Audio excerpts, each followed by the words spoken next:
morning. Hello.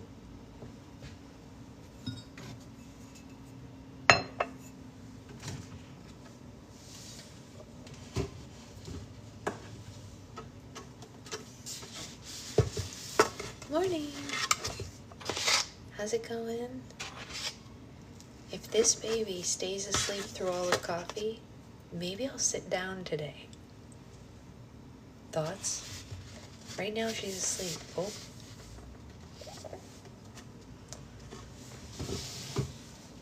Shh, shh, shh.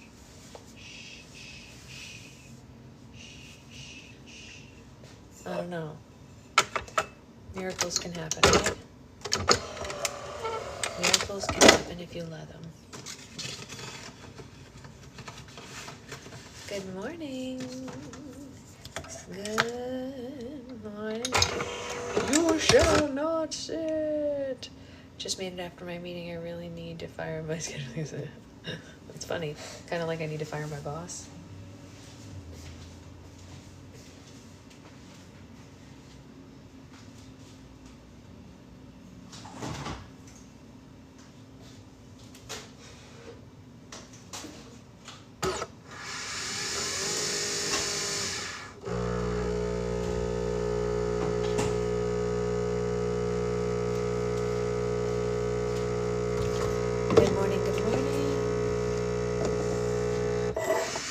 So today is interesting. I'm going to tell you why. Stephanie got sleep and had coffee, and the baby is asleep at the beginning of Bookclub, and coffee maker has started and she's still asleep, and I'm talking and she's still asleep. So what's in the water today, friends? What's in the water today? I don't know. But hello to all of you as we navigate this journey together. She is, of course she is. Because I'm not at work and camping. Oh, I like that. I'm gonna say that it's because Jen's camping. Jen, if you camp always, I just order my favorites from Hashtag. I love 10 for 10 is a great deal. I always use that. Almost every month I cash in on 10 for 10. If any of you don't know what Christy's talking about, Aztec Scents has a 10 1-ounce bottles for $10 deal every month, so you can try scents, which is great. Maybe it's because you're still at home. Yeah, maybe she's so happy to still be here that she's like, whatever, I'll take it. Look at this happy little sea curve, baby. It always looks so crazy to me to see them like this, but then, like, you know, they have to be there. Her head in the last video really shows how much, I know, but also how much it's lightened, right? Don't you think so, Anya? How light her hair has become? Are you there at least till Monday? I don't know. If they come in to paint today, we have to leave because she can't be around the fumes, obviously. So I don't know. Yesterday, they said they were going to do it yesterday. Obviously, that didn't happen, but I don't know. I'll be there for cooking homework. Oh, what kind of homework? Speaking of sense, oh my god, you're totally right, Liz. How am I gonna get that info? I need to get into the slime room. I wonder if I can sneak in there today before they get here. I didn't get to go in, like, at all yesterday, which sucks. Let me see if I can sneak in there today. I wonder if I can find the info on my phone somehow. I know this is Zoe's brother. No, Zoe's brother has a lot of hair. And his hair is a blonde. Like, I'll post a picture later. Morning. It's like, so, is it in your email? It's in my email, but also I need, like, so they never responded to my emails, so I have to go on their website to get the original thing. I wonder what my account was. I wonder if you can do it from my phone. Is there a 8-cent, because that would be my guess. Maybe. I've not seen one, but that doesn't mean it doesn't exist. We could look for it. You sure could. Question. Does anyone here watch Bachelor in Paradise? Or is it just me? Now, because I have a baby, it takes me about 4.5 days to watch one episode, but I do watch. Is the Pope Catholic? He is, but, you know, that doesn't mean he's good. Okay, so the whole situation, okay, wait. Before I say this, can I say a thing that would be a spoiler if you don't watch? My question is, did you think... No, I know, Liz, I know. Did you think Brian was going to go home? I thought Brian was going to go home. I really did.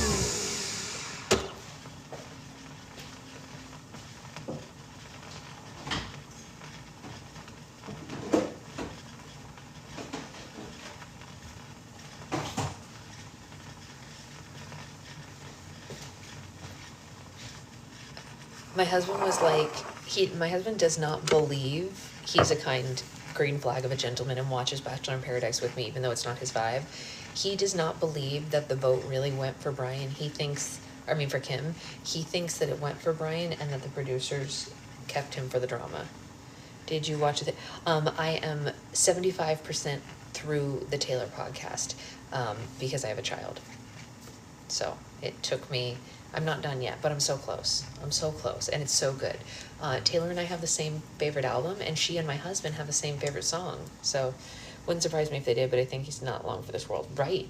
I mean, what a jerkwad. Like, Jeremy, yeah, he made some mistakes or whatever, but, like, Paradise, as he said, moves quickly. And to expect someone to be all in on someone right away is pretty cray. And he got in, you know, whatever, anyway. I love her sense of humor. Taylor, me too. It was pretty great. And I pulled the sourdough starter out of the refrigerator. I've never done sourdough, but I kind of want to. If I didn't have a baby, I would totally do it. This all being said, it was so good. We both have sourdough bug. I wish I had the sourdough bug. I want the sourdough bug. See, when everyone else was making sourdough during the pandemic, I was working in person, so I didn't have the time to do that. Shh, it's just water, honey. It's just water. You can stay asleep. It's just water. It's okay. It's just water. Stay asleep. Shh, shh, shh, shh, shh, shh. Yeah, I think if I didn't have a baby, I would do it, and I think I could do it well. I just don't have the time, you know. Like, when would I? When would I?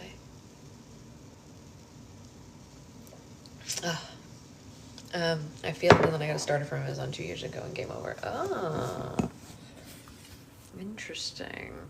Okay. You had to do it in school. Well, yeah, in culinary school. That makes sense. All right, so she's asleep. Do we think I can sit down? Do we think it's even worth trying to sit down? Let's see, hold on. Okay. So you can get a glimpse of my messy living room here. This is what it looks like when you have a child. Okay. It is a trap, but do you think I could do it? Like, what if we go to the chair? What if we go past all the toys over to my beloved chair? Okay.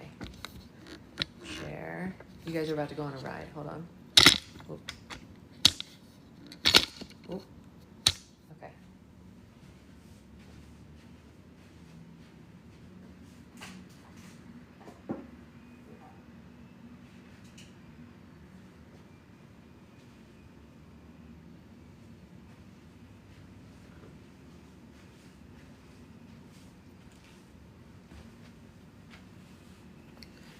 Okay.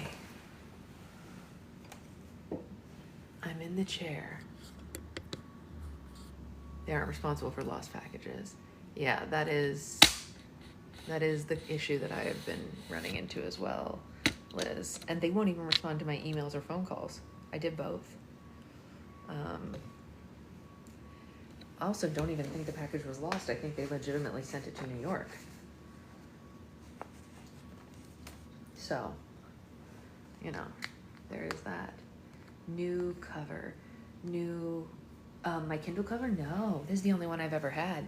Renee made this for me when I first got my Kindle. Isn't that amazing? And Liz has one also that I sent her for her birthday or Christmas, or I don't remember actually what I sent it to her for.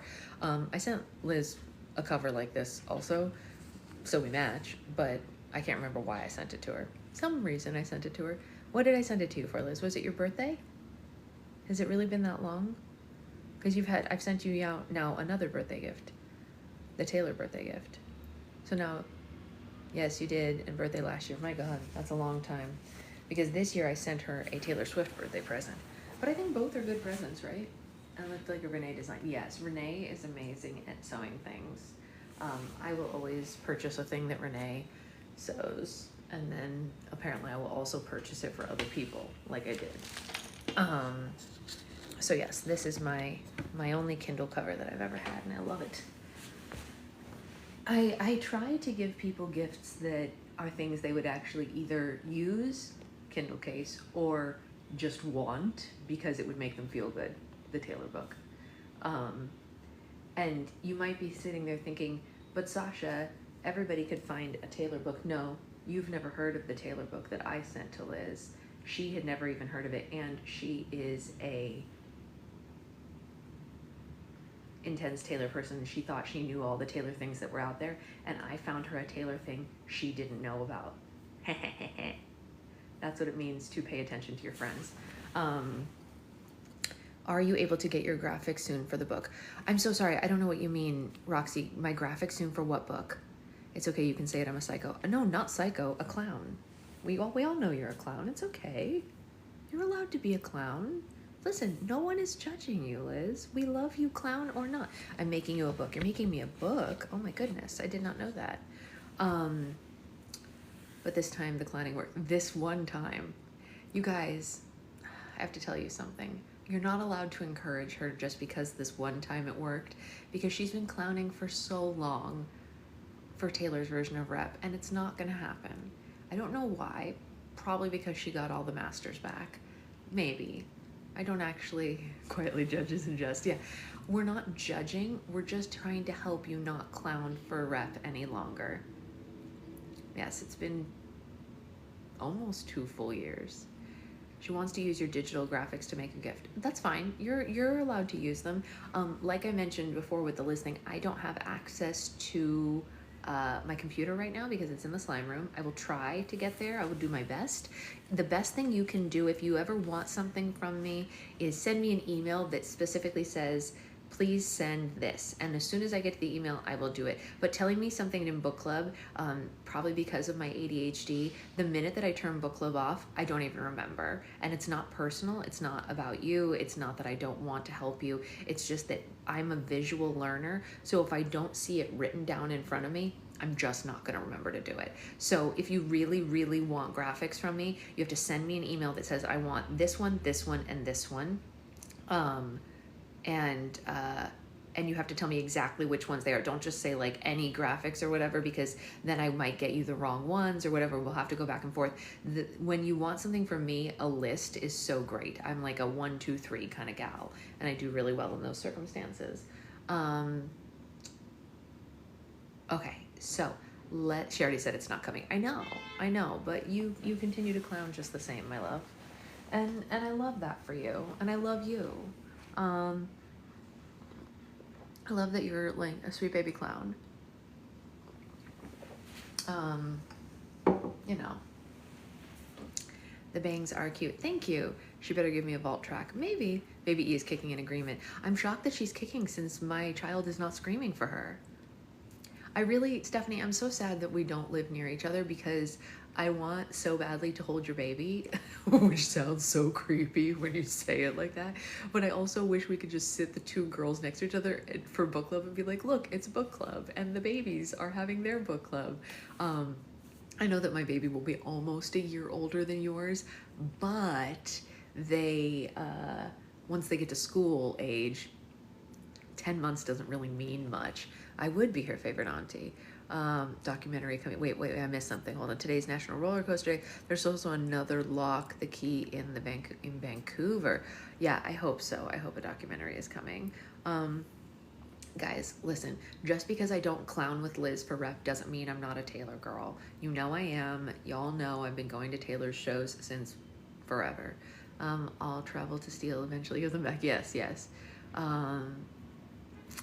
Pinocchio was on the podcast. Pinocchio was on the podcast. I must have missed that part yet. Okay, anyway. Excuse me, I have the hiccups. Let's get reading. Hello. We are on chapter 12 today. Hey, Brittany. She randomly said musicals during the Heights episode. Probably. I know. Yeah, some kind of thing was coming. She did. She mentioned that she likes Broadway. You forgot to feed him every day. Not every day, but you know. The podcast was partly a bit, probably. Yeah, and that's fine. You know, it's all good. Okay. So, second breakfast. This one has already had 2 breakfasts, if it means anything. Let's, yes, good morning, Brittany. I'm gonna try to move, hold on. There we go. Okay, all right, we're comfy now. And I'm sitting, you guys, I'm sitting. Can we talk about that for just like 15 more seconds? I'm in a chair, a comfortable one. A comfortable chair. She's asleep. Are you alive? She's breathing. She's breathing. I'm in a chair.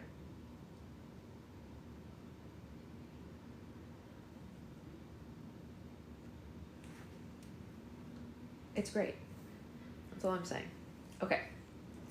This chapter is called A Murder, an Icon, a Pandemic.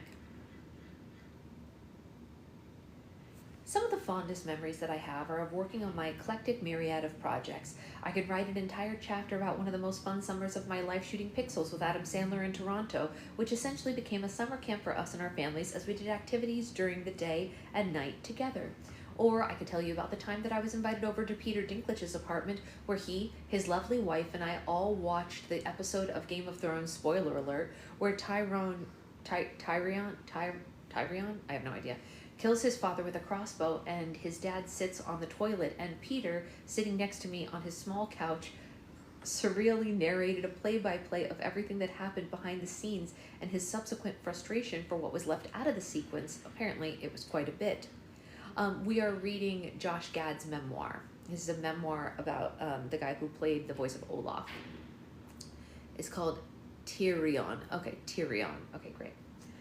I could describe an evening in which Ashton Kutcher and I, on the set of Jobs, one of 2 Steve Jobs movies that essentially came out around the same time, like an Apple version of Armageddon and Deep Impact, but instead of asteroids, our commercial subject matter was a computer engineer. We were invited to a Russian billionaire's home in Silicon Valley for dinner and told that we could literally request anything on Earth and it would be prepared for us, almost like a dare. Hence, per my request and presumably via an endless refrigerator filled with every dead consumable creature on Earth, a sea bass was presented to me in a beautiful reduction sauce. I could then talk about being on the set of New Girl and creating Bear Claw, a weirdo hornball with a thick southern accent who crushes hard on Jess, which I thought would now single-handedly destroy the show because of how insane I made the character, only to have people still come up to me on a daily basis and call me by the character's name that I only played 3 times during a 176-episode run. I could talk about meeting my now dear friend Anne Hathaway for the first time in a scene which she opens a door and accidentally completely disrobes in front of me. I could talk about doing a private screening of my NBC sitcom 1600 Penn at the White House for then President Barack Obama, during which he roasted his former speechwriter and our show's co-creator John Lovett by doing one of the funniest Type 5 takedowns I have ever witnessed. I could talk about late nights on set with my idol Billy Crystal as we talked about the history of Hollywood, comedy, and our mutual idols, all while pretending to get stoned in a grocery store. If you will indulge me, however, I would love instead to focus on 3 professional experiences that stand out to me for a number of reasons, whether there is milestones in my career or significant moments that created ripples that I will forever carry with me long after. Here's a photo.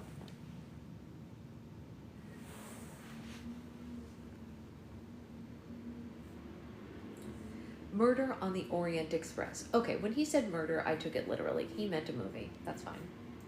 Perhaps the greatest cast that I have ever worked with was on this project. I've always been a fan of Sir Kenneth Branagh, both as an actor and director. I was also incredibly eager to do something that felt completely different than anything else I had done before. Subsequently, when the opportunity presented itself for me to play one of the ensemble members of an extraordinary Agatha Christie classic directed by this legend himself, I immediately jumped at the opportunity.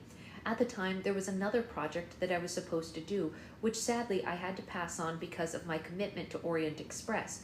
Coincidentally, that project was to star opposite Margot Robbie in Craig Gillespie's I, Tonya, about Nancy Kerrigan's fateful assault in 1994 involving famed skater Tonya Harding. In the film, I was meant to play Sean Eckert, the bumbling idiot mastermind behind the assault of Kerrigan.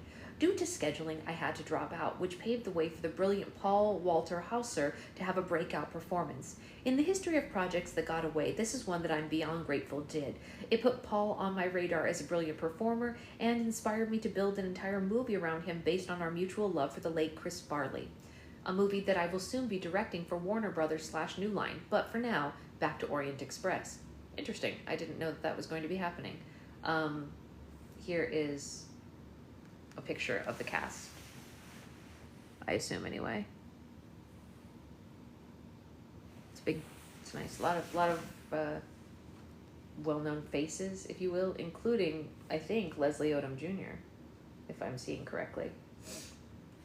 Coming off of numerous comedies, spectacle films, I wanted to find something juicy to sink my teeth into from an acting perspective, and the cast that Branagh had assembled was the acting equivalent of the Avengers: Michelle Pfeiffer, William Dafoe, Penelope Cruz, Johnny Depp, Lucy Boynton, Daisy Ridley, Manuel Garcia Ruffalo, Tom Bateman, Sir Derek Jacobi, Olivia Colman, Dame Judi Dench, and my CMU classmate and recent Hamilton Tony Award winner, Leslie Odom Jr.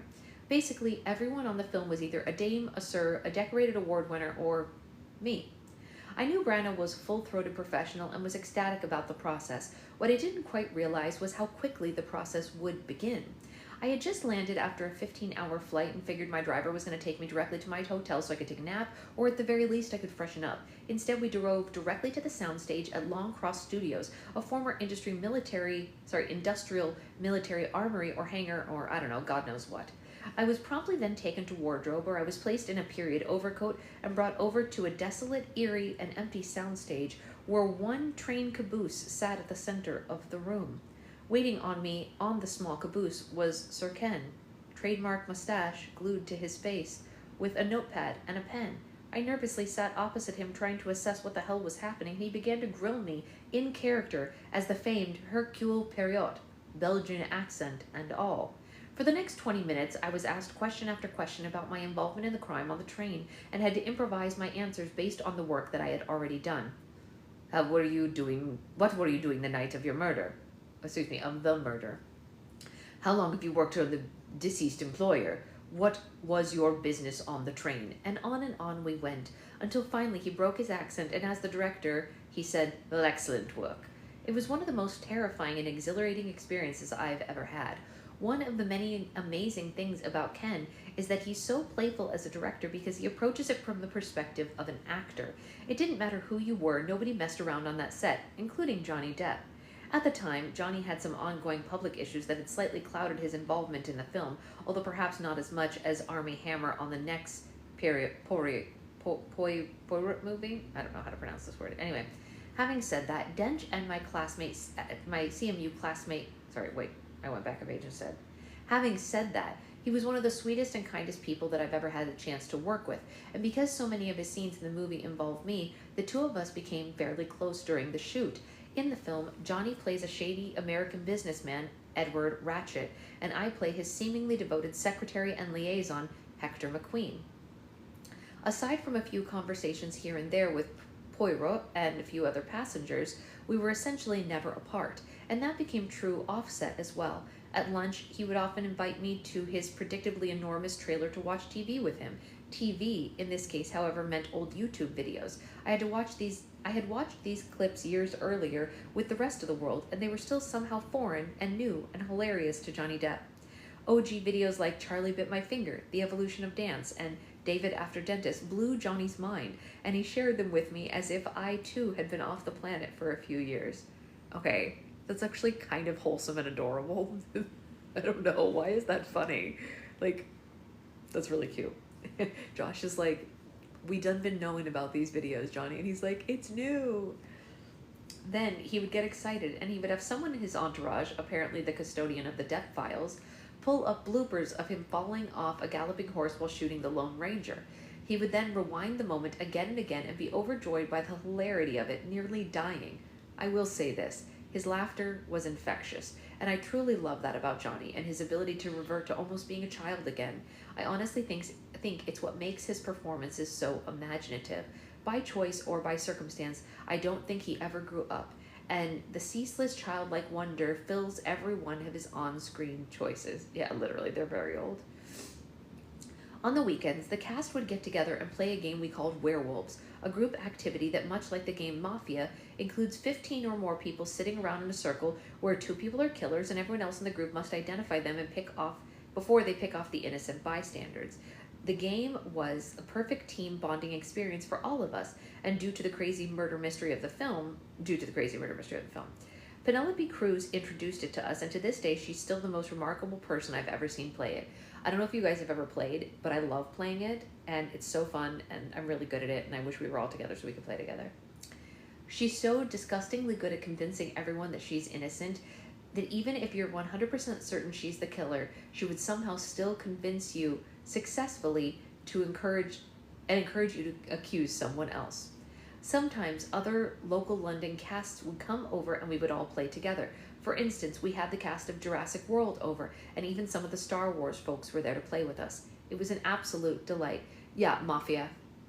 It's a great game. They played it as werewolves, but it's the same game. From day one, all of us got along famously. Amongst my quickest and closest friends on set, outside of my classmate Leslie, were Daisy Ridley and Tom Bateman. Unfortunately for Daisy, I have been and remain a die-hard Star Wars fan. From the age of 5, I can remember watching the films obsessively and reenacting some of the most iconic moments. Liz, we should totally play. I love playing it, and I will win. In fact, that passion is what ultimately would drive me to eventually write, produce, and star in a sequel to one of my other all-time favorite films, Spaceballs. Fun little side note, one day during a half-an-hour pitch of our Spaceballs sequel story, beats to the legendary Mel Brooks, who had openly never really watched any of the Star Wars movies since the original, I went through every single intended beat of our new film and illustrated how I would speak directly to the new films as his classics had to the old ones, and he sat silently and listened intently, and at the end of my tireless presentation, Mel took a deep breath in his signature crackly voice, exclaimed, "Well, Josh, it really sounds like you got your finger on the pulse." And I've never laughed so hard. I'm so excited for the new Spaceballs, you guys. I don't know how many of you know this. Liz knows this. I am in love with the movie Spaceballs. It's one of my favorite movies of all time. I can literally quote the whole thing, and the fact that Josh Gad is going to be in the sequel, it's so good. I'm so excited. Like, it's one of my favorite things that's ever been made. Like, sometimes my poor husband has to just hear me say things like, "Spaceballs the lunchbox," and he's like, "Okay, Sasha, Spaceballs the lunchbox, that's fine." Like, out of nowhere. "No one would dare give me the raspberry. Merchandising, merchandising, merchandising." Okay, she's still asleep, we're good. But alas, I digress. Back to Daisy. Oh, Sam. Lone Star. As I was saying, as anyone who knows me for the better part of the last 40 years can attest, I have been a die-hard Star Wars fan as far back as I can remember. Unfortunately for her, Daisy had just done The Force Awakens, and I made it my never-ending duty to find out everything I could about the 7th film in the Star Wars series, to the point that I started filming gotcha videos where I would corner Daisy in an unsuspecting manner and try to publicly shame her into giving me spoilers. I want to too, Liz. That would be so amazing. Oh my god, we should try to work that out. I don't actually even know when the release date is, but please, let's do it. Much like Daisy, Tom Bateman was also an enormous joy to be around. He's like a physically fit Falstaff, always the life of the party, and genuinely gregarious and hilarious human being, as well as a brilliant actor. It was a thrill to watch Daisy and Tom fall in love on set because they were both smitten with each other from the day they laid eyes on each other. Every time they were together, they would laugh uproariously or share sweetest of looks or simply bask in each other's presence. Eventually, those on-set glances and flirtations would culminate in matrimonial bliss. Theirs was and is one of the truest romances I've ever seen, and is such a joy that our film was the catalyst for their marriage. Amanda, it's so funny. You should absolutely watch. Wait, what did I do? Oh dear.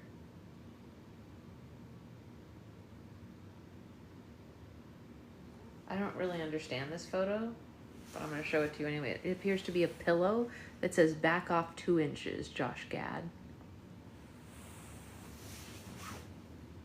I guess maybe that'll become clear soon. I don't know. Anyway, and there's also a picture of him and Dame Judi Dench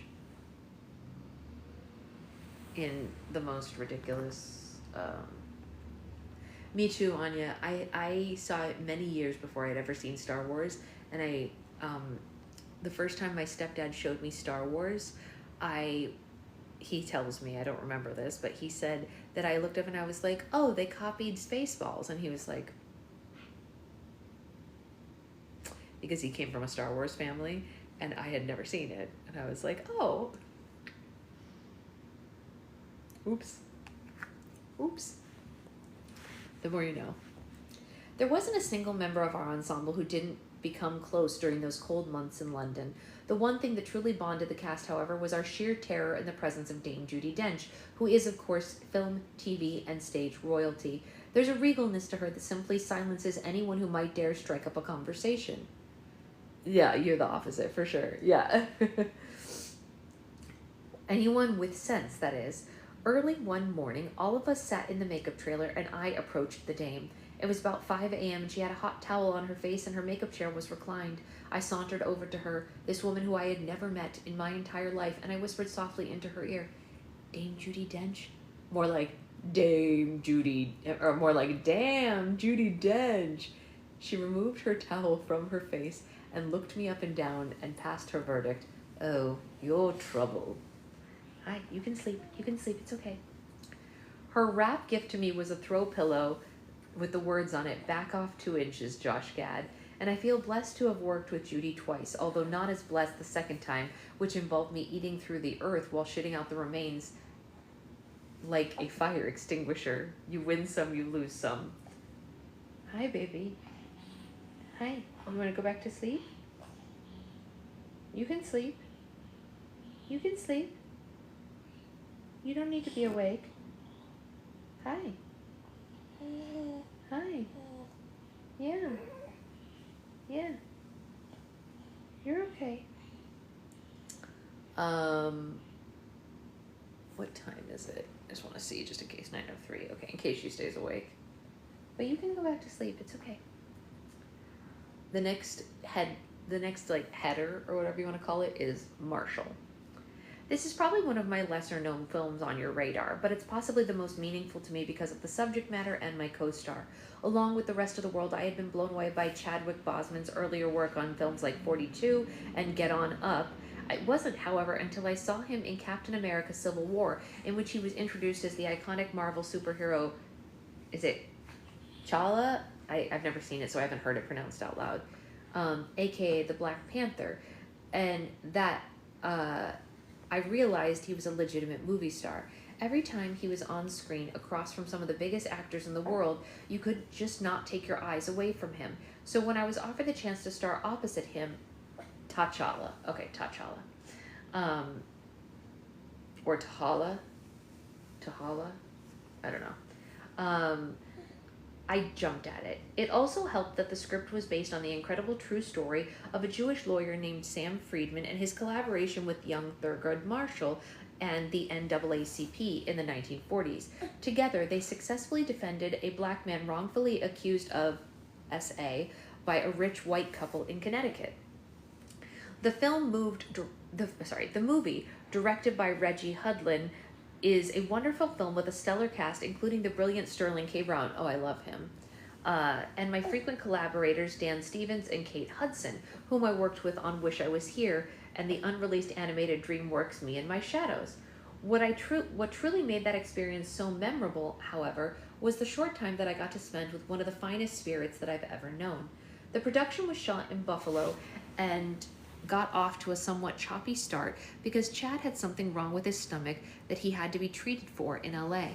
It wouldn't be until almost 3 years later that I realized the medical issue was actually colon cancer, and that Chad was somehow shooting our film in the early stages of the disease that would ultimately take his life. Anyone who knew Chad will tell you that there's a fierceness in his eyes and a passion in his soul. He lived for his craft, and that commitment to the character made everyone around him better. When you were in the presence of Chadwick Boseman, you feel like you were sparring with one of the great American actors. His full-bodied approach to his performance was so studied, so brilliantly articulate, so fully realized that you felt like you were in the presence of the namesakes that we had been tasked with bringing to life. Jackie Robinson, James Brown, or in this case, Thurgood Marshall. This gravitas didn't mean, however, that he wasn't a blast to be around, of course. When our shooting days... Hey, are you trying to eat Mommy's shirt? In the middle of a really intense moment, you're eating Mommy's shirt? Is it delicious? Is it so yummy? Yeah, she said yeah. Hi.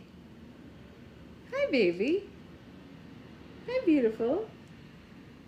You can sleep. When our shooting days were over, we would often take a stroll around the quiet blocks of Buffalo, discussing everything from martial arts to health regimens to spirituality. And sometimes we would talk about the nature of self-reflection and meditation, two things that unfortunately remain too foreign for me.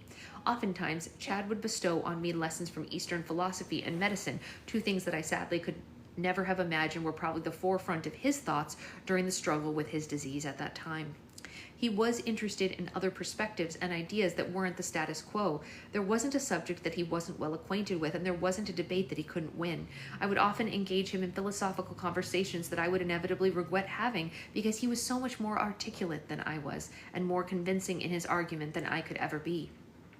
Whether we debated the greatest living basketball player or the key to a great buffalo wing, seriously, a real debate that we had, and for the record, his opinion was that it comes down to the right level of crisp mixed with the right consistency of vinegar tang in the sauce. He would always end up conversationally convincing me that his perspective was ultimately the right one. Not surprising, considering he was, after all, the famous alum of speech and debate, although our paths unfortunately never crossed, as he was a few years older than me. There was also something very wise about Chad. I don't mean that in just a smart way, although he was one of the smartest people I've ever known. I mean that he was beyond his years. He was the greatest proof that I've ever encountered that perhaps we have been here before. You simply couldn't be around him and not think, man, this guy has an old soul. Because of the subject matter of the film, we would often engage in conversation about what it meant to be Black and what it meant to be Jewish and what the intersection of both of those things meant. Chadwick, after all, knew first... You think you're so funny? You think you are so silly? You are so silly. Hi. Hi. Hello. Are you smiling? Hi. Hi. Hi. Okay. She needs toys and baby necklace. You right? Yeah, I should do that. You're right. That's a great idea, actually. Look at this. She's just like, I'm just gonna hold mommy's face. You think that's so fun? You're supposed to be sleeping with those tired eyes. I can see how sleepy your eyes are.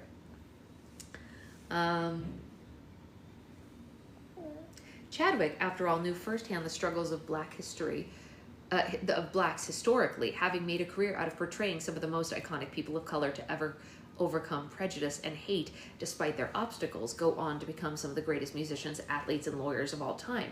Of course, he himself shattered through his own glass ceiling, showing an entirely skeptical world that he was not only was there a place for Black superheroes, but a Black superhero could be just as, if not more, commercially and critically viable than the mainstream superhero counterparts.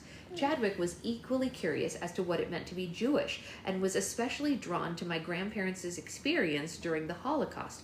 I often find myself wishing that Chad was here to help me navigate the complicated world that we live in right now, because as always, I know if anyone had the answers, it was going to be him. Some of my favorite memories on set during the course of my career are those of getting to spar and do scene after scene with one of the finest actors of the 21st century. Many of our scenes would be two-handers in which Chad and I would put on our acting gloves and go a few rounds as our characters often tore each other down in order to build each other back up and come to a mutual understanding. Let's be clear though, every acting battle between us was always a TKO in his favor, but I am better for having gotten my ass kicked by him. And here's a picture of them together. I have notes to talk to my Pete about getting saved. Oh, really, Susan? What? Why are you choking me? Why do you want to choke mommy? Why? Why? She yawned at me about it. She yawned in my face. We would often talk about other things that we wanted to do together. You want to play? Do you want to go to your mat and play? He has no words at 15 months. I see. That got muted for some reason, which makes no sense. I don't know why that would be muted. Okay, we're gonna move to the mat so that someone can play. You want to play on your mat? You want to play on your mat? You can. You can play on your mat. Whee! Whoop! Did our leg get caught? Our leg got caught. That's okay. That's okay. Why is she so big? I know. Listen, tell me about it. You're preaching to the choir right there, Christy. You're preaching to the choir. Okay. You can lay on your mat right here. Let go of mommy's hair, please. Thank you. Okay, mommy's going to grab her coffee and the tripod. And we're all going to go to the mat together as a group. Let's go to the mat. Let's go to the mat. Oh, I know. It's so cute, right? Okay. Time for a roller coaster. Woo! Tower of Terror. Susan, what are they saying about that before I start back up with the chapter? He doesn't have any, did he babble? Like ba ba ba ba ba ba ba ma ma ma ma, like that's kind of babbling or anything like that. Every kid is different. And I say this because there were kids in our family who had developmental speech delays of various kinds. So, yeah.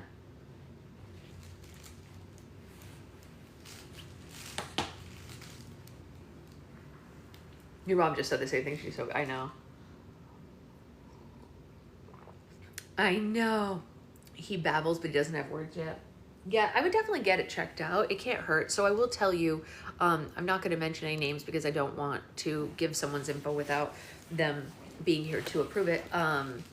He won't repeat if you say mama, I see. One of the members of our family had speech difficulties and got speech therapy early on and still goes to their speech therapist all these years later, and it has been invaluable. This child completely caught up. You would never know. Yeah, exactly. I mean, so there's no harm in going to get it checked out and maybe get a speech therapist. You know what I mean? Like it literally can't do anything but good. This particular kid is so far above other kids their age now because of all of the things. And like, yeah, they were behind early on and now they have caught up and blown everyone away. So it can only do you good to go get it checked out. You know, it can only be a positive is what I'm saying. That's all I have to say on the matter. Always check. Yeah, we have 15 months. Well, baby visit. I'm going to push for a referral. I would. Prevention is the best. Yeah. Yeah. The fact that you want to address it early is world better than a lot of people. Agreed. I agree completely. Completely agree with what everyone's saying. You are chef's kiss mama. A chef's kiss mama. She thinks that's funny. She thinks the chef's kiss is funny. Mwah.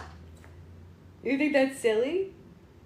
Is it so silly? Mwah. Mwah.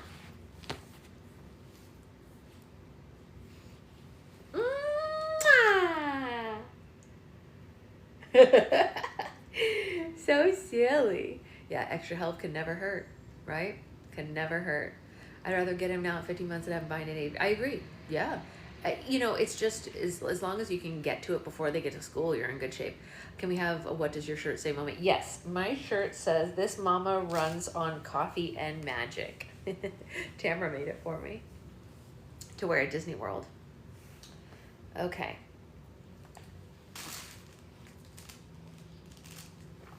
Yeah, speech, hearing, all of that make a huge difference in learning. So the earlier you can get to it, the better.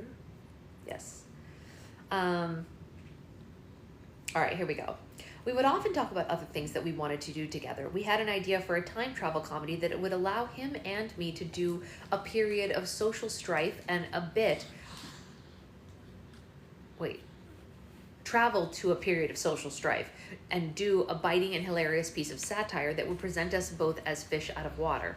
Even with comedy, Chad wanted to push the boundaries and not play it safe. After we completed this movie, we kept in touch and continued to discuss when we would next work together once he was done with his insane Marvel commitments. Then came the global pandemic that would shut down the entire world. You know, that small little blip.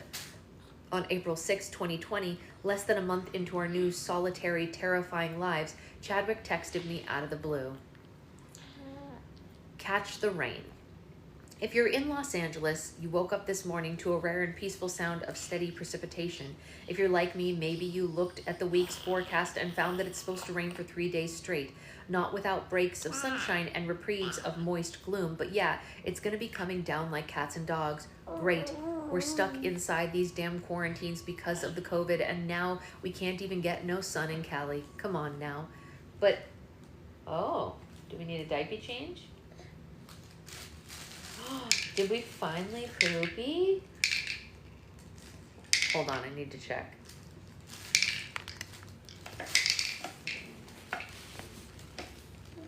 Did we finally poopy? No. I imagined it. Sorry, guys. I thought, alas. Sigh. Sorry, yeah. But I was wrong, so we didn't. Oh well. It is what it is. Come on now. But now the rain has stopped and today's storm has cleared, and I urge you to go outside and take a deep breath. Notice how fresh the air is right now after our skies have had a 3-week break from the usual relentless barrage of fumes from bumper to bumper LA commuters. And now today's rain has given the city of angels a long overdue and much needed shower. Inhale and exhale this moment and thank God for the unique beauties and wonders of this day. We should take advantage of every moment we can to enjoy the simplicity of God's creation, whether it be clear skies and sun or clouded over with gloom. And hey, if this air is clear right now and it does rain tomorrow, I might even put jars and bins out and catch the rain. Throw that in the water filter and have water more alkaline than any bottled brand out there. Yeah, right? Routine is off. Yeah, for real. Oh, you're turning around and round? Wow, you're doing really good. You knocked over your spinner to do it. Okay. You can turn over, that's okay. FYI, if you do that, just make sure your jars are far away from any roofs, gutters, or overhead trees. All 3 could be poisonous, and a filter might not be able to clean your water from that type of contamination. It was beautiful. While we would frequently text, it had never been so thoughtful and lengthy, full of insights like this. I didn't even know how to answer because it was such a profound statement of gratitude and simply stopping to quite literally smell and give thanks for the rain. Wow, excellent turnover, honey. Good job. Good job. That was so good. You turned back and front. That was good. I was amazed, as I often was, by Chad's ability to see things that others couldn't. Here I was, miserable that I was stuck in my house with no end in sight, and to add insult to injury, I couldn't even go outside because of the rain. And yet to Chadwick, that same set of circumstances was a simple gift. One more beautiful milestone in our short, sweet journey on this planet Earth. Our final exchange was on June 2nd, 2020. Feeling the rage and heartbreak of everything that was happening as the result of the horrific death of George Floyd, I wrote to Chad. Here, that is all. That's the message. Here. To listen, to fight, to work. Miss you. Hope you and the fam are safe, and I'm sending you much love as we all need it. Love you. I never knew the response I got back would be the last words I would ever hear from my friend. Love you too, Brother Gad, with a little heart and prayer hand emoji. 2 months later, on August 28th, I received a phone call from Kate Hudson. She was sobbing uncontrollably, and the only thing I could make out was he's gone. Chad's gone. I didn't understand. Was there a Chad who I've worked with that was sick? Was there a Chad who she could possibly be talking about? Which Chad was it? It wasn't until I looked down at my phone and I saw the breaking news alert that my confusion turned to shock. Nothing would allow me to make sense of the words I was reading. How was a guy only slightly older than me, was the embodiment of health, suddenly dead? I was shocked into a stupor. About an hour later, I started sobbing uncontrollably. I, like many others, felt robbed. I felt robbed of a friendship. I felt robbed of talent, robbed of a legacy cut far too short. How had he kept this secret from so many people? How had the doctors not saved him? How long had he been sick? Who was to blame for this? I needed someone to blame. He had left too much to do. He had still too much to achieve. This was supposed to be his beginning, not his fucking end. Why? In that moment, I finally understood what my childhood acting teacher, James Michael, meant decades earlier by acting the fateful words of your scene to make yourself cry. Why? It's a true word that escapes capture. It's a word that truly captures our place in the universe. We're a species that seeks to know all the answers, and when we don't have them, it breaks us. And I was broken. I did not have an answer, and it hurt so fully. No matter how many times I would ask why, it didn't bring my friend back. At this memorial, which was one of the most touching farewells I've ever attended, you could feel Chadwick all around us. There were drummers pounding ferociously to remind us of his energy and presence. There were beautifully poetic words spoken to remind us of his enduring legacy and the importance of the time that he did have. And then there were his family and friends who were all there celebrating the one person who never needed to ask why, but instead always found peace and solace in that which was uncertain. And when I stumbled back upon his text to me about the rain later that day, it all suddenly made so much sense. Chad knew that he did not have much time left. That urgency gave him the motivation to embrace every last second of every day that he had. I did not envy his pain, and I do not envy his exhaustion, and I do not envy his limitations while battling his disease, but I do envy his bravery. It is a bravery that I myself may never know. It's a bravery to work even when confronted with real mortality.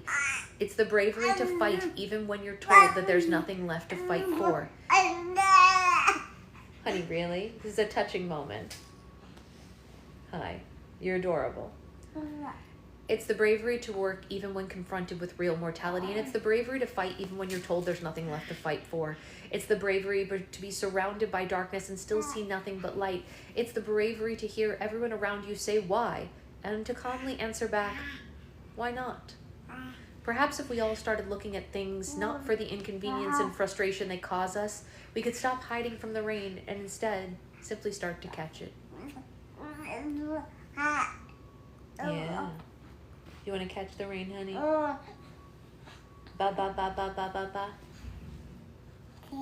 Okay. Ba ba ba ba ba ba ba. Do you want to say ba ba for everybody? Ba ba ba ba ba ba ba. She said no. Right now I just want to eat your finger. Do you want to tell them the story you told Grandma this morning? Ba ba ba ba ba ba ba ba ba.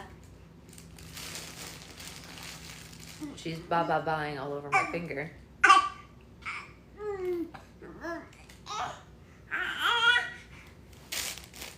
Do you want squirt? Squirt. It reminds you of your, yeah, did your dad have cancer when he passed? So great question, Amanda. I still maintain that she is only saying ba ba ba ba ba ba ba, but my husband claims that she has said both mama and dada. He swears it, but I think she's just babbling.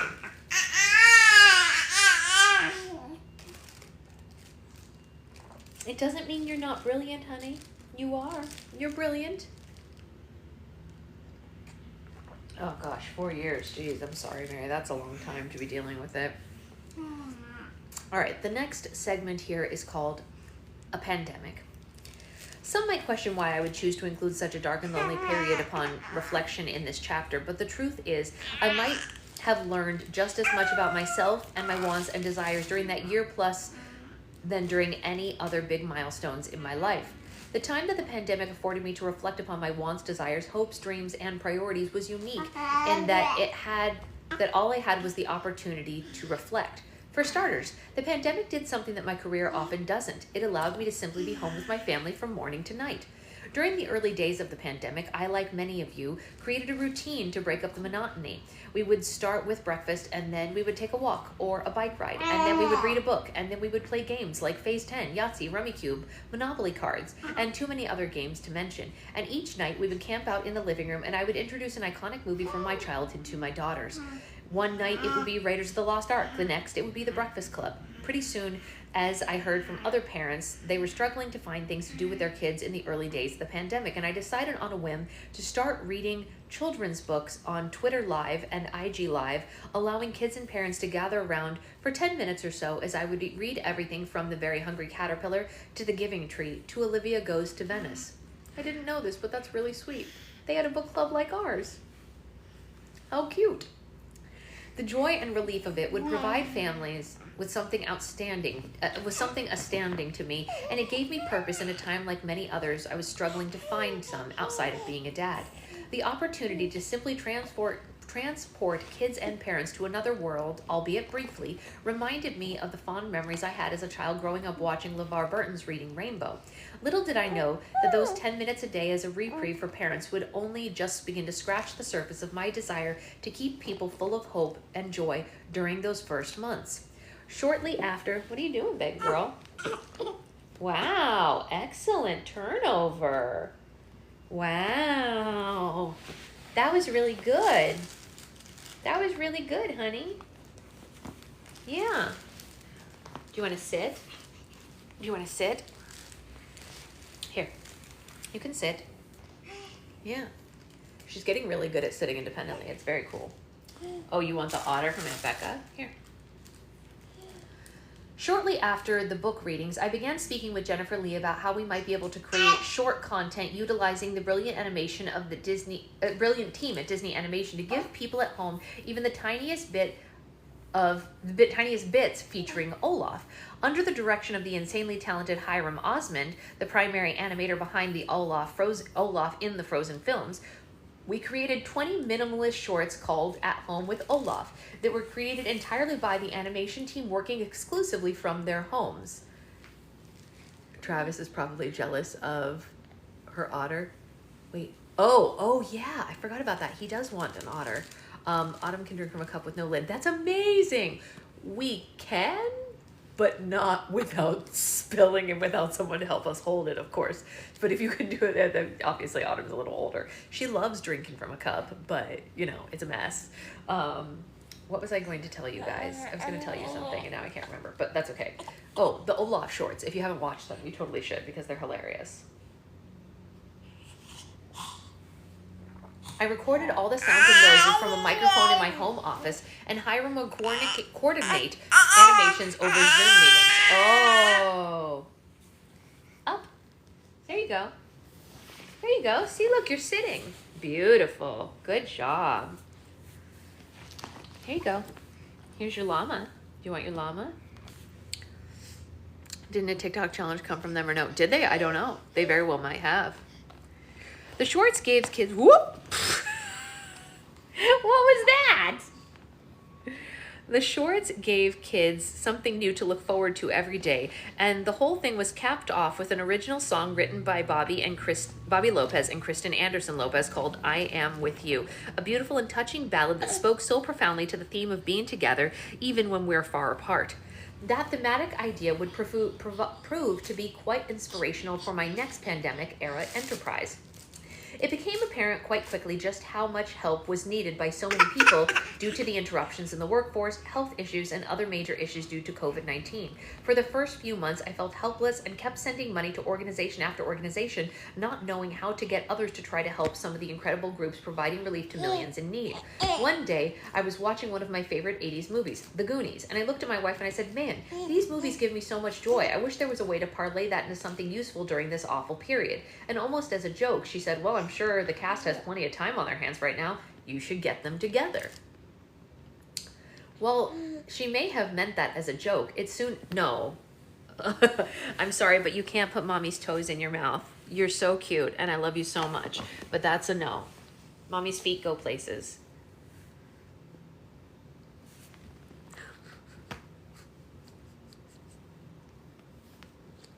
Children are weird, man.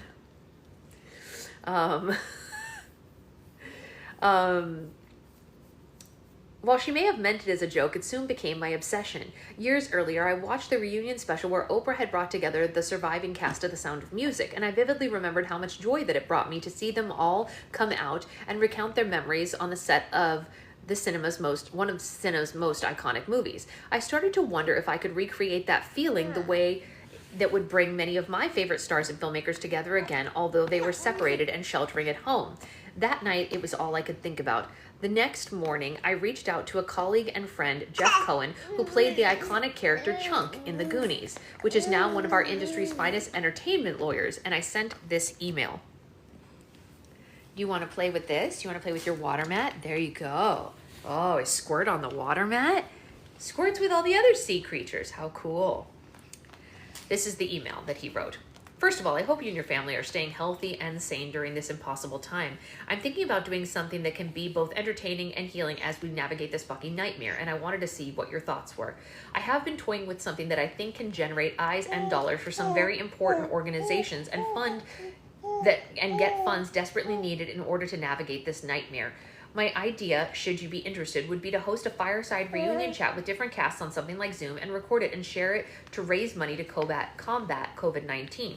As you may expect, were I to do this, I would want to start with you and your co-stars from the movie Goonies. I think it would be fun, hilarious, and most importantly, I think it would be helpful to the community writ large. Jeff wrote back and he said that he and Hugh Kwan, I'm probably pronouncing that wrong, who had played Data, were both in. And soon after, they started tracking down one Goonie after another. Like some sort of insane fan, I was willing to go to the ends of the digital earth to find them. The next ones to say yes were Josh Brolin and Sean Astin. Soon after that, I was able to confirm Corey Feldman and Martha Plimpton. And finally, after some intense searching because she had moved away from acting, I was able to track down Carrie Green and confirm my final Goonie member. My original intention was to simply reunite the kids from the film, but now that I had them, I thought to myself, why not reach out to the surviving adults too? And soon, Joe Pantoliano and Robert Davi, aka the Fratelli brothers, were both in. With the cast in place, I decided, what the hell, why not reach out to my writer and friend Chris Columbus, who I'd worked with on Pixels, and Chris immediately said yes. Why are we frustrated? Why are we frustrated? Here is a book for you. Have your book club with baby E. And Autumn. Oh, good burp. That was a great burp, honey. With every yes came the challenge to myself. Before long, I decided to pursue director Richard Donner and producer Steven Spielberg, who both immediately committed as well. What? You want the cupcake? Here's the cupcake. Yes, take it. It's yours. Take it. I mean, here's the thing. I love that my baby is a great communicator, but like, it's wild. She will literally like point and grunt in the direction of what she wants, and then you hand it to her and she's like, okay, cool. And like, chill. Yes, you. That's your cupcake. You got it now. This is mommy's coffee. You can't have coffee. No, I'm so sorry, sweetheart. You want this? You can have it. No, you don't want it. Okay, that's fine. Where was I? Finally, I reached out to the only missing piece I could think of, singer-songwriter Cyndi Lauper, who also said yes. With everyone in place, I now needed a show worthy of bringing them all back together. While I originally toyed with a simple sit-down interview where everyone came out at the same time, I soon pivoted and decided that the most compelling and exciting way to build the show out would be to introduce one guest at a time and then bring the next out, slowly building to the point where it almost becomes insane how many surprises we had in store for the audience. I figured that this would not only build interest in real time, but also motivate our viewers to donate because of how excited they were throughout the telecast.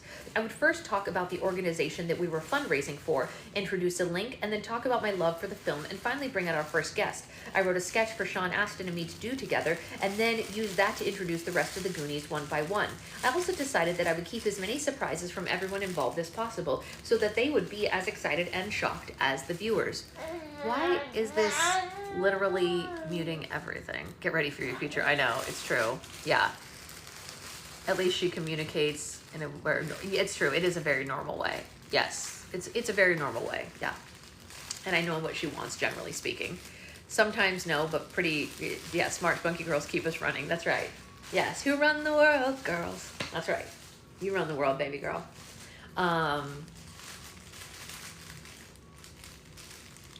That's why Steve and Donner eventually come on, and you can see everyone is shell-shocked. Other moments that I built in, not only having the cast and creative team walk down memory lane, but tell stories that no one had ever heard before, and also reenact some of the most iconic scenes from the film as well. The final piece of the puzzle was to come up with a name for the show that would excite, connect, and reflect on the nature of what we were trying to do. After a few days of throwing titles around like The Reunion Show, The Gang's All Here, Together Again, I finally wrote down 2 words that shouldn't go together but somehow made sense in this world for this enterprise. Reunited, apart. On April 27th, 2020, we premiered our first episode of the show, and it was viewed by over 3 million people, raising thousands of dollars in the process for the incredible organization called the Center for Disaster Philanthropy. And here is a picture of what it looked like on the Zoom. Squirt's right here, honey. Squirt's right here. It wasn't Squirt. That's not what you wanted. You want to crawl. Okay, you can try. She wants so badly to crawl, you guys, because she sees the other kids do it in her class, and she's not quite there yet, but she's trying so hard. So hard. Over the next few months, I was able to reunite the cast of some of my favorite films of all time, including Back to the Future, Splash, Ghostbusters, Ferris Bueller's Day Off, Wayne's World, The Karate Kid, and on the episode to end all episodes, The Lord of the Rings, which was seen by over 7 million people. And to this day, people come up to me on a daily basis to tell me how much this online YouTube series got them through the most trying days of the pandemic. I know. Meh. So here's the thing. To be able to do it, you have to keep your arms up. Yeah, that's the thing about crawling. No. Well, but that's the thing about crawling. If you splat, it doesn't work. You can't splat and crawl. She's going to be unstoppable when she can crawl. I know. We're going to fence in this carpet. You think I'm not going to buy a fence? I'm going to buy a fence. I have to. Or she won't survive. You need a fence? Do you need a fence? Yes, you need a fence. The truth is, it honestly got me through it as well. Having the chance to sit down with everyone from Bill Murray to Michael J. Fox to Tom Hanks to Mike Myers and Dana Carvey discussing their work in my favorite film of all time was raising hundreds of thousands of dollars, while raising hundreds of thousands of dollars for amazing causes gave me purpose at a time which I needed it the most. At a certain point, people began branding me as the hardest working pandemic entertainer, which is a badge of honor I wear with great pride. During that year-plus stretch, I worked harder than I've ever worked to make people laugh, think, and engage, even though I never made a dime while doing it. And yet, I have never felt more fulfilled putting my talents to good use than I did during this hellish communal experience we all lived through. It made me fall back in love with what I do. Wait till she climbs out of it. Luckily, she's kind of short like me, so it's true, Anya, she will. I'll link you to the gate we used as fence. Yes, please. I have one in my Amazon cart right now, but I'll compare it with the one you have before we buy it. We haven't purchased yet because we're doing a little research. And since she can't crawl yet, we figure we have a couple days. But I do have 2 in my cart. It's like a thing, and it's got like a play thing on the side of it from the inside. So she can like play with toys on the inside of the fence. My youngest found a way out no matter what. Yikes. Yikes. When you're not working for a paycheck, but you're rather working to genuinely make people happy, it resets the fundamentals of why you do what you do. And it reminds you that being able to entertain is not only a gift, but it's very often an honor. Entertaining millions of people when they also need it was one of the greatest honors of my life. I will say, even though it's not millions of people, that's kind of how I feel about book club. Like, book club is something I do that gives me no monetary return, but it gives me a great emotional return, you know, which is why I continue to do it day after day. We clip toys to ours super smart and incentivize crawling and walking. Yeah, definitely. Definitely. I don't know, there's just something about doing something where you don't feel the pressure of a return. It's reciprocal emotionally, but never like, so I love my job. I know, honey, I know. I do love my job, but there's a sense of responsibility when it's a job, of course. And this is something that we do just for the love of it, you know? And even though I'm very committed to the schedule of it, like 8:30 every morning, pretty much, almost on the nose, I'm here and we do this thing, you know, as often as we can. Even though it's very regimented, it feels good, you know? Hey, yeah. Yeah. And, you know, people come in and out as they're able, which is also fine. But I'm still here, you know, almost 3 years later, just reading every day. And I think it's good for all of us. My husband thinks that the baby might, I mean, and abilities play into this as well, but he thinks that the reason that she, we're committed to the outline of it. Yeah, the routine of it, yeah. There you go. Here you go. Oh, you see Screen Mommy? You want to see Screen Mommy? Look, it's Screen Mommy. Can you see her? Look, it's Mommy. You're holding up so well right now. Is too much. Is too much. But that was so good. You did so well.